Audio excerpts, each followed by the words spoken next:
लाहौर का air quality index एक बार फिर 300 से तजावुज कर गया।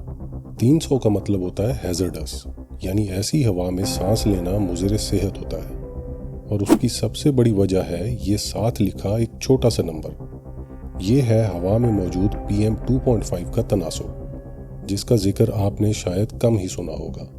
ये PM 2.5 क्या है, कितना नुकसानदेह है और ये कहाँ से आता है, आइए जानते हैं। PM मतलब पार्टिकुलेट मैटर यानी ज़रात, और ये साथ लिखा 2.5 इन ज़रात का साइज बताता है।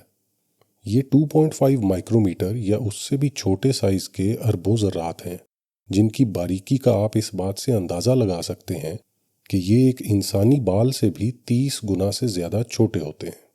इतने छोटे होने के बायस ये ज़रात सांस के ज़रिए फेफड़ों को पार करते हुए खून में शामिल होकर जिस्म के मुख्तलिफ अज़ा तक पहुंचकर उन्हें नुकसान पहुंचाते हैं।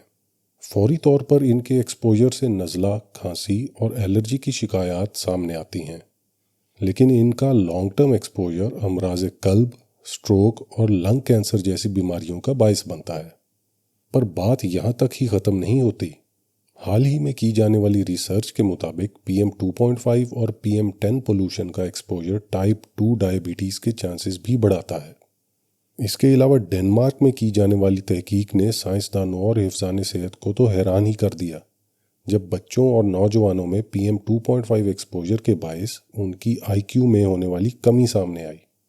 उस स्टडी के ज़रिए पहली बार मालूम पड़ा कि ये ज़रात इंसानी दिमाग और उसकी नशोनुमा पर भी गहरे मनफी असरात मुरतब करते हैं।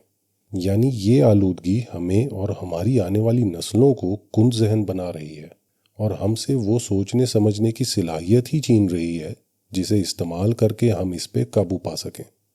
अभी भी हो सकता है कुछ लोगों को दिल, गुर्दों और दिमागी ज़हानत का नुकसान इतना परेशान कुन ना लग रहा हो। तो शायद आप ये सुनकर हैरान होंगे कि PM 2.5 के एक्सपोजर से एजिंग का प्रोसेस भी तेज़ हो जाता है, क्योंकि लाहौर और दिल्ली के हैजर्डस लेवल की पोल्यूशन में एक दिन सांस लेना रोज़ाना 30 सिगरेट पीने के बराबर है। यकीन ना आए तो वीडियो के डिस्क्रिप्शन में लिंक्स डाल रहा हूँ, खुद तस्दीक कर लीजिए।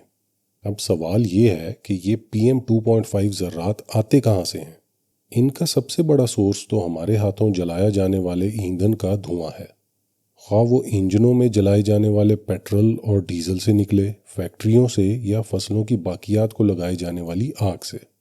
इसके अलावा आप शायद सुन के हैरान होंगे कि ट्रैफिक और कंस्ट्रक्शन वर्क से उड़ने वाली धूल और यहाँ तक कि सड़कों पर चलने और घिसने वाले लाखों टायरों से भी ये ज़रात अरबों की तादाद में रोज़ाना पैदा होते हैं। एक PM 2.5 पार्टिकल एक रेत के ज़र्रे से वज़न में हज़ारों गुना हल्का होता है, इसलिए ये ज़रात फ़िज़ा में लंबे अरसे तक तारी रहते हैं और सैकड़ों मील का फासला तय कर लेते हैं। अच्छा, यहाँ एक और हैरान कर देने वाली फ़िगर आपसे शेयर करता हूँ। WHO ने PM 2.5 पोल्यूशन से होने वाले नुकसानात के पेश नज़र इसकी सेफ डेली लिमिट को 25 माइक्रोग्राम पर मीटर क्यूब से घटाकर 15 यानी 15 कर दिया है, जबकि लाहौर की आजकल की daily average PM 2.5 concentration 200 microgram पर मीटर क्यूब से ज़्यादा है। अब ऐसी सूरत हाल में जहां गाड़ियों और फसलों से निकलने वाला धुआं आपके बस में ना हो, वहां एक आम शहरी क्या कर सकता है। एयर पोल्यूशन और स्मॉग में इजाफे की सूरत में बिला ज़रूरत घर से बाहर निकलना अवॉइड करें, खिड़कियां दरवाजे बंद रखें और बाहर निकलना पड़े तो N95 या KN95 मास्क का इस्तेमाल करें। याद रखें कि एयर पोल्यूशन दुनिया में सालाना 70 लाख से ज़्यादा लोगों की मौत का बायस बनती है, जो कि मलेरिया, डेंगू और एड्स जैसे जानलेवा अमराज से होने वाली कुल अमवात से भी ज़्यादा है।